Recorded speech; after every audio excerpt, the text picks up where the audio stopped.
अढ़ाई का अड्डा देख रहे हैं आप। आपके साथ मैं हूं ललित प्रजापति। शुरुआत करेंगे भोपाल से मिल रही बड़ी खबर के साथ। बालमपुर में बड़ा हादसा हुआ। मिट्टी में 5 से 6 महिलाएं दब गई हैं। तालाब गहरीकरण का काम चल रहा था और उसी दौरान यह हादसा हो गया। एक महिला की मौके पर ही मौत हो गई है। ग्रामीणों का आरोप यह है कि बिना अनुमति के गहरीकरण का काम चल रहा था। बाकी दबे हुए लोगों को निकालने की कोशिश जारी है। रेस्क्यू ऑपरेशन जारी है। बड़ी खबर आपको बता रहे हैं भोपाल से। तालाब गहरीकरण का काम चल रहा था, उसी दौरान बालमपुर गांव में यह बड़ा हादसा हो गया। मिट्टी में 5 से 6 महिलाएं दब गई हैं। अब तक जो जानकारी मिली है, एक महिला की मौत भी हो गई है। ग्रामीण नाराज हैं। आरोप यह है कि बिना किसी परमिशन के, बिना किसी इजाजत के गहरीकरण का काम चल रहा था। रेस्क्यू ऑपरेशन अभी भी जारी है।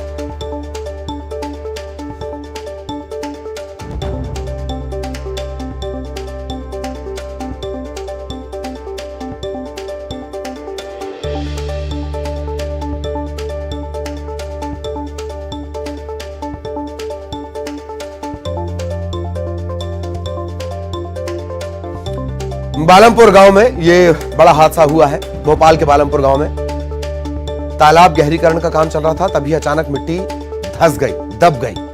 5 से 6 महिलाओं के दबने की खबर है। एक महिला की मौत हो गई है, बाकी की तलाश की जा रही है। लोग गुस्साए हुए हैं। आसपास के जो ग्रामीण हैं, उनका कहना है कि बिना किसी परमिशन के यहां गहरीकरण का काम चल रहा था। रेस्क्यू ऑपरेशन अभी भी चल रहा है। बालमपुर गांव, भोपाल के पास बालमपुर गांव में ये बड़ा हादसा। मिट्टी में दबी है 5 से 6 महिलाएं।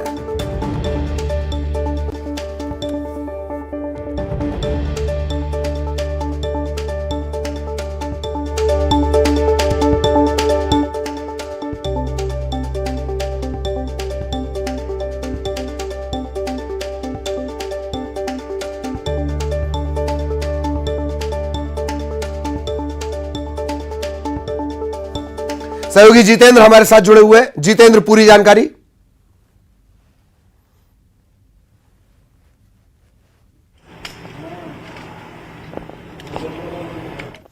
चलिए जितेंद्र से संपर्क करने की कोशिश करेंगे। भोपाल से खबर हम आपको बता दें, एक बार फिर बता दें, भोपाल के बालमपुर गांव में तालाब गहरीकरण का काम चल रहा था। 5 से 6 महिलाओं के दबने की खबर है। एक महिला की मौत भी हुई है। ग्रामीण ये कह रहे हैं कि बिना किसी परमिशन के ये गहरीकरण का काम चल रहा था। जितेंद्र हमारे साथ जुड़ गए हैं। जितेंद्र, आप तक मेरी आवाज पहुंच रही हो, पूरी जानकारी दें। बिल्कुल ललित, अगर बात करें तो ये जो बालमपुर है, ये के इधर अवैध तरह से खुदाई की जा रही थी, जहां पर 5 से 6 महिलाएं मिट्टी जो है धंसने से नीचे उसमें दब गई हैं और 4 से 5 महिलाओं की मौत होना इसमें बताया जा रहा है। हालांकि प्रशासन, चूंकि ये जो है बालमपुर घाटी थोड़ा भोपाल से आउट में पड़ता है, वहां जाने में प्रशासन को थोड़ा वक्त लगेगा, मगर कह सकते हैं कि प्रशासन की नाक के नीचे इस तरह से अवैध खनन हो रहा है और भोपाल के आसपास सब दूर यही हालात बने हैं। मगर जो कहते हैं कि खनिज विभाग पूरी तरह से कम्बल ओढ़कर सो रहा है और इसी के चलते इस तरह की अवैध खुदाई की जा रही है, पहाड़ियों को खोदा जा रहा है और ये हादसा सामने आ गया है। अब जब तक स्वास्थ्य विभाग वहां पहुंचेगा, एम्बुलेंस पहुंचेगी, तब तक और जो घायल है वो भी कोई दम ना तोड़ दे, उन्हें मिट्टी से कैसे बाहर निकाले जाए, रेस्क्यू काम कैसे किया जाए, इसके लिए ग्रामीण लगातार मदद कर रहे हैं। ललित, ये कैसे साफ हो पा रहा है कि बिना कोई परमिशन नहीं ली गई, या फिर इस तरह से गहरीकरण का काम हो भी कैसे सकता है? यह भी बड़े हैरत की बात है। क्या कोई प्रशासनिक जवाब मिल पाया है जितेंद्र?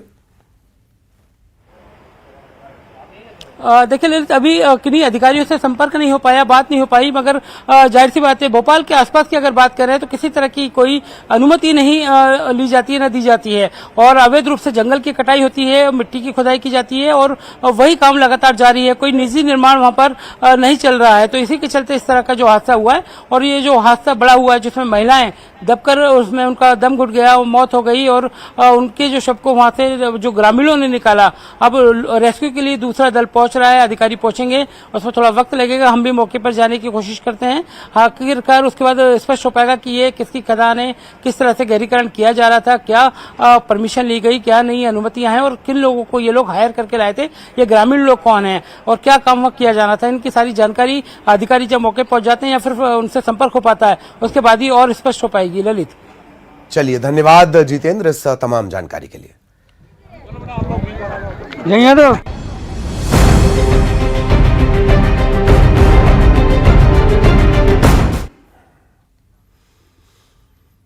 जाति न पूछो साधु की, इस भारतीय परंपरा से इतर नेता इन दिनों भगवान की जाति तक तय करने में जुटे हैं। जिस आदिवासी समाज पर देश को गर्व है, उनका वंश बताया जा रहा है। चुनावी साल में आदिवासियों को खुश करना सियासी मजबूरी है, सब जानते हैं, लेकिन इस चक्कर में नई पहचान गढ़ना कितना मुनासिब है। शायद नेता भूल गए हैं कि जो वाल्मीकि तुलसीदास ना कर पाए, उसकी हसद ना कर रहे हैं। तो उस जहर को भी किसने पिया? किसने पिया? हिमालय में रहने वाले भोले भंडारी। और भोले भंडारी किसको कहते हैं? आदिवासी को तो कहते हैं। लेकिन मैं तो कहता हूं हनुमान भी आदिवासी है। उन्होंने भगवान राम को लंका में घुसाया।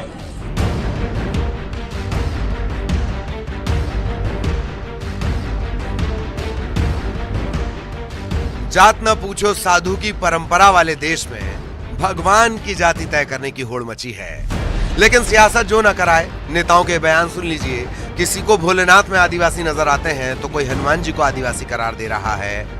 धार्मिक सभा के दौरान कांग्रेस विधायक उमंग सिंघार ने हनुमान जी को लेकर वो ज्ञान दिया जो तुलसीदास और वाल्मीकि न दे सके। उमंग सिंघार ने हनुमान जी को आदिवासी बताया, आदिवासियों को हनुमान जी का वंशज बताया। उन्होंने कहानीकारों पर भ्रमित करने का आरोप लगाते हुए कहा कि भगवान राम को लंका तक पहुंचाने वाले आदिवासी थे। भगवान राम को लंका तक पहुंचाने वाले आदिवासी थे। अगर कुछ लोग कहानियों में लिख दिए कि वानर सेना थी, वानर नहीं थे, सब आदिवासी थे, जंगल में रहते। बेर खिलाने राम जी के लिए आ गए, लेकिन जब लंका की बात आई तो उसमें वानर आ गया, तो आदिवासी गायब हो गए। जो कहानी लिखने वाले घुमाते हैं, लेकिन मैं तो कहता हूं हनुमान भी आदिवासी है। उन्होंने भगवान राम को लंका में घुसाया। तो हम उस वंशज है, टंटे मामा के वंशज है, बिरसा मुंडा के वंशज है, उस हनुमान के वंशज है। तो गर्व से कहो हम आदिवासी। अब उमंग सिंघार के इस अद्भुत ज्ञान का आधार क्या है, ये तो वही जाने। लेकिन भगवान की जाति बताने वाले ही अकेले नहीं हैं। कांग्रेस के ही एक विधायक हैं अर्जुन सिंह काकोड़िया। उन्होंने भगवान शंकर को आदिवासी बता दिया। विधायक ने बमहोड़ी गांव में कार्यक्रम के दौरान कहा कि समुद्र मंथन से जो जहर निकला, उसे हिमालय में रहने वाले भोले भंडारी ने पिया। काकोड़िया ने भोले भंडारी को आदिवासी बताया।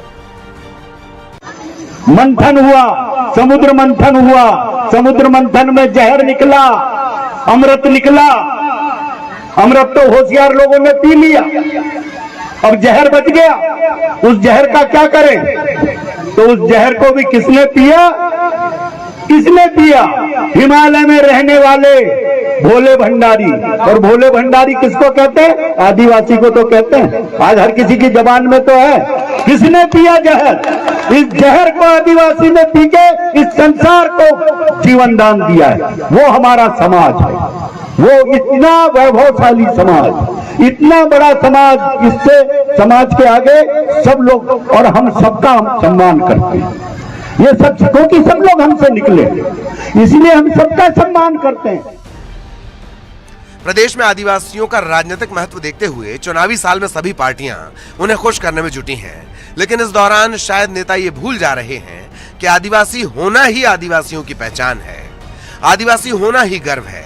लेकिन नेता उनका वंश तो तय कर ही रहे हैं, भगवान तक की जाति बता रहे हैं। धार से नवीन मेहर और सिवनी से अजहर खान की रिपोर्ट, न्यूज़ 18। और बेहद खास मेहमान हमारे साथ जुड़े हुए हैं, आपसे तारुफ करवा दें। स्वामी शैलेशानंद गिरी जी हमारे साथ जुड़े हुए हैं। आप महामंडलेश्वर हैं, श्री पंचदशनाम जूना अखाड़ा। स्वागत है सर आपका। आनंद जाट, कांग्रेस प्रवक्ता, जाट साहब आपका भी बहुत बहुत स्वागत। डॉक्टर दुर्गेश केसवानी, आप बीजेपी से हैं। केसवानी साहब आपका भी बहुत बहुत स्वागत। सबसे पहले सवाल चूंकि धर्म से जुड़ा हुआ है, शैलेशानंद जी आपके पास में आना चाह रहा हूं। किसी की जाति निर्धारित करना क्या ये वाकई इतना जरूरी हो गया है, या इसकी खोज करना क्या इतना जरूरी है, और क्या ये वाकई सनातनी संस्कार है? जी बिल्कुल सनातनी संस्कार ये नहीं है। सनातनी संस्कार तो ये है कि जितने हमारे त्रिदेव हैं, त्रिमूर्तियां हैं, त्रिदेवियां हैं, इनको किसी भी वर्ण, जाति और इनके अवतारों को भी किसी वर्ण और जाति का बताना उचित नहीं है, क्योंकि ये वर्ण जातियां तो बाद में मानव निर्मित है, ये प्रभु निर्मित नहीं है। रही बात इस देश की राजनीति के अंदर, एक विचित्र सा दौर ये चल रहा है कि जब आपस में बंटवाना हो, लड़वाना हो, तो जाति और धर्म का उपयोग किया जा रहा है, जो कि बिल्कुल उचित नहीं है। देखिए, हनुमान जी केसरी नंदन है, हनुमान जी अंजनी पुत्र हैं, किंतु ये स्पष्ट मान लीजिए कि वो शिव के अवतार हैं। तो क्या आप शिव जी की भी जाति निर्धारित करेंगे, हनुमान की भी जाति निर्धारित करेंगे? आदिवासी मनुष्य के लिए उपयोग में लाया गया एक शब्द है, जो कि आदिकाल से उनकी भूमियों के ऊपर रह रहे हैं। तो इसमें कोई शक नहीं कि वे सनातन के बेहद नजदीक है, बेहद करीब है। किंतु हमारे देवताओं को यदि हम सिर्फ और सिर्फ किसी जाति वर्ण भेद के अंदर बांध देंगे, तो उनके बिल्कुल ही हमारे सनातन के साथ में एक अन्याय होगा। जी जी जी जी, अन्याय होगा, दोनों ही तरफ से दरअसल अन्याय होगा। आनंद जाट साहब, आखिर ऐसी नौबत आई क्यों, और वो भी कांग्रेस के नेताओं के लिए, कि ये खोजना पड़ रहा है कि फलां किस जाति, फलां किस व्यवस्था, फलां किस वर्ण से, क्या नौबत आई ऐसी? एक सूक्त है, सुनिएगा। रघुकुल रीत सदा चली आई, प्राण जाए पर वचन न जाए। रघुकुल का क्या अर्थ है? और रघुवंशी अपने आप को भगवान मर्यादा पुरुषोत्तम राम जी से जोड़ते हैं या नहीं जोड़ते हैं? तो यहां प्रश्न ये नहीं है, प्रश्न ये है कि वो आदिवासी भाई बहन ये देखे कि किन्हें इस बात पर आपत्ति हो रही है। वो लोग जिन्होंने ब्राह्मण सप्त ऋषियों की प्रतिमा को महाकाल लोक में खंडित कर दिया, वो लोग इस पर आपत्ति उठाएंगे क्या? और वहां पर कोई संत समाज का व्यक्ति उस भ्रष्टाचार पर नहीं बोल रहा है। गंगा में तैरती लाशें सनातन मान्यताओं के विपरीत थी, उस पर किसी ने आपत्ति नहीं ली। रात में जलती चिताएं सनातन मान्यताओं के विपरीत थी, उस पर कोई आपत्ति नहीं है। और आज अगर कोई आदिवासी कह रहा है कि ये हनुमान जी से हम खुद को जोड़ रहे हैं, तो इसमें क्या आपत्तिजनक है? भगवान सबके हैं और सबके साथ हैं। जब भगवान सबके हैं, सबके साथ हैं, तो बताने की नौबत आई क्यों? सवाल वहीं से तो शुरू हुआ था जाट साहब। मैं वही तो पूछ रहा हूं। रहा सवाल आदिवासी का जिक्र आपने किया, लंबे अरसे तक आप सत्ता में रहे, आपने कहीं पहचान के कॉलम में आदिवासी ने की जनगणना के मुताबिक अंग्रेज लिखकर गए थे अदर्स। आपने कभी उस अदर्स को हटाने की कोशिश की ही नहीं जाट साहब। आदिवासियों के लिए अदर्स कहां लिख दिया हमने? थोड़ी सी जानकारी अंग्रेजों ने कीजिए ललित जी। हाँ हाँ हाँ, ठीक ठीक, अब आपने जानकारी की बात कर लीजिए। ठीक ठीक, अब सुन लीजिए, सुप्रीम कोर्ट में कितने मामले आदिवासियों से जुड़े हुए कि वो अपने आप को हिंदू नहीं कहलवाना चाहते? क्या आपको इस बात की जानकारी है? मैंने अंग्रेजों का जिक्र किया है, यही उन्होंने अपने सेंसस में इस बात का इस्तेमाल किया कि आदिवासियों के लिए अदर्स लिखा हुआ है। जाट साहब रुक जाइए आप। बहुत बढ़िया प्रश्न आपने किया। अब सुनिएगा, आप कह रहे हैं कि आदिवासी अपने आप को हिंदू नहीं मानते, लेकिन ये दोनों व्यक्ति सनातन धर्म के दोनों इष्ट देवों को अपने आप से जोड़ने की कोशिश कर रहे हैं, आदिवासी समाज को जोड़ने की कोशिश कर रहे हैं। तो आपको क्यों आपत्ति होनी चाहिए, या किसी को भी क्यों आपत्ति होनी चाहिए? ये तो सनातन को विस्तार ही दे रहे हैं ना लोग। हाँ हाँ, मुझे ऐसा लगता है मेरे सवाल में ही जवाब है और आपके जवाब में ही सवाल है। सवाल पर ही आ जाते हैं आप, कम वक्त बच रहा है। केशवानी साहब, आपके पास मैं आना चाहूंगा कि सिंगार साहब का बयान, काकोड़िया साहब का बयान आपने सुना, शुरुआत आप ही से हुई। सबसे ज्यादा अगर सुना जाए कि हनुमान जी, शिव जी वो कभी वैश्य बन जाते हैं। आपके एक काबिल नेता हैं, उन्होंने मुसलमान भी बताया है। भगवान तो सबके हैं केशवानी साहब। देखिए ललित जी, निश्चित रूप से भगवान सबके हैं और भगवान को जिसने जिस रूप में पूजा है उस रूप में उसने उसको पाया है। पर कांग्रेस को भगवान सिर्फ और सिर्फ चुनाव के मुआयने पे ही क्यों याद आते हैं? बेटा के तो वो एक विशेष वर्ग के साथ करते हैं। कमलनाथ जी बोलते हैं 60 नहीं, 70 नहीं, 80 नहीं, 90% आपके वोट चाहिए, और चुनाव आते से ही आप इच्छाधारी हिंदू का चोला ओढ़कर भगवान को कभी आदिवासी बताने की चेष्टा करते हैं, कभी कुछ करते हैं। पर लोकतंत्र में जनता जनार्दन है। उस जनता के दुख में, दर्द में, तकलीफ में, कष्ट में आपको खड़ा रहना पड़ता है, तब जाके जनता आपको आशीर्वाद देती है। पर आप तो भगवान की ही व्याख्या करने लग गए। और अभी मेरे जो काबिल साथी उमंग श्रृंगार की बातों का जो समर्थन करते हुए दिख रहे थे, तो निश्चित रूप से उमंग श्रृंगार ने तो एक चीज मीडिया के समक्ष आके कही थी कि कांग्रेस मध्य प्रदेश को लूटने आई है, कांग्रेस के लोग माफिया हैं, दिग्विजय सिंह जी ब्लैकमेलर हैं, सबसे बड़े माफिया हैं। तो दिग्विजय सिंह जी उन बातों का समर्थन करते हुए योगी आदित्यनाथ, विनीत अग्रवाल, बुक्कल नवाब जी, ये तमाम लोग जिन्होंने वक्त वक्त पर बताया कि दरअसल हनुमान जी या शिवशंकर जी किस जाति के थे, ये सब आपकी पार्टी से हैं। लंबी लिस्ट है, मैं उस पर नहीं जा रहा हूं। केसवानी साहब, मैंने तो आपको स्पष्ट कहा कि भगवान को जिसने जिस रूप में पूजा है उस रूप में पाया है। एक छोटी सी अगर इजाजत देंगे ललित जी, तो एक छोटा सा वृतांत भी मैं आपको सुना दूं। एक भगवान भोले बाबा का एक बहुत बड़ा पुजारी था, वो रोज भगवान को पूजा करता था पर भगवान को नहीं पाया, और जब एक चोर मंदिर में घंटी चोरी करने आया, भगवान शिव के ऊपर खड़ा हो गया तो भगवान जी प्रसन्न हो गए। तो भगवान तो भोले हैं, निश्चित रूप से जिस भाव में जिसने पूजा है उसने उसको पाया है। पर चुनाव के टाइम ही कांग्रेस को भगवान क्यों याद आते हैं, यह प्रश्न यह है। आपको आप क्यों व्याख्यान करने लग जाते हैं भगवानों की, प्रश्न चिन्ह यह है। व्याख्यान राम भगवान पे शैलेशानंद जी न बने, मैंने वक्त देने की पूरी कोशिश की। शैलेशानंद जी के पास मुझे जाना होगा, कम वक्त है, समझिए आप दोनों राजनेता प्लीज। शैलेशानंद जी, सब आपने सुना, मुस्कुरा भी आप रहे थे, बहुत शॉर्ट में फाइनल कमेंट आपकी तरफ से सर।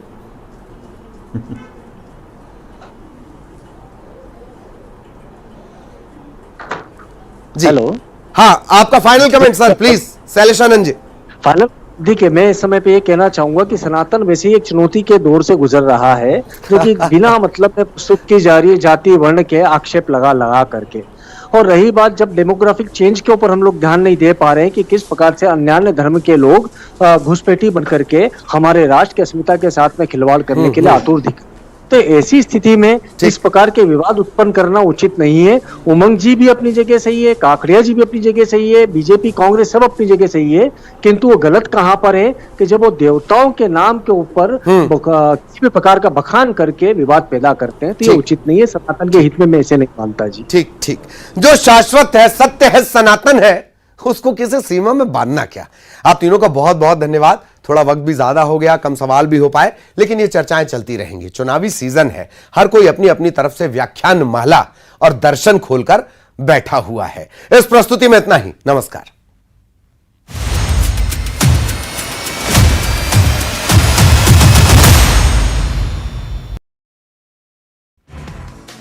दिल्ली में पार्टी महासचिव